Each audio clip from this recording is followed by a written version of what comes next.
सुरुवातीला या भारतीय जनता पक्षवाल्यांनी केलं काय? यांनी महाराष्ट्राच्या राजकारणाला गालबोट लावण्याचं पाप केलं. आतापर्यंत आपल्याला माहित होतं चप्पल विकत घेता येते, शर्ट विकत घेता येतो, आमदार आणि मंत्री सुद्धा विकत घेतले जाऊ शकतात. 50 खोके एकदम ओके दाखवलं कुणी? भारतीय जनता पक्षवाल्यांनी दाखवलं. 2 मराठी माणसांनी तयार केलेले पक्ष फोडले. वंदनीय हिंदू हृदय सम्राट शिवसेना प्रमुख बाळासाहेब ठाकरेंनी निर्माण केलेली शिवसेना आणि आदरणीय शरदचंद्रजी पवार साहेबांनी निर्माण केलेला राष्ट्रवादी काँग्रेस पक्ष फोडला. कशासाठी फोडला? गप्पा सांगितल्या जातात विकासासाठी फोडला.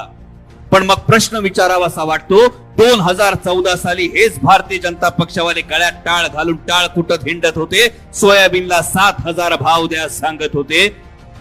2014 ला पेट्रोल होतं 70 रुपये, 24 ला झाले 105 रुपये, डिझेल झाले दुप्पट, DAP ची बॅग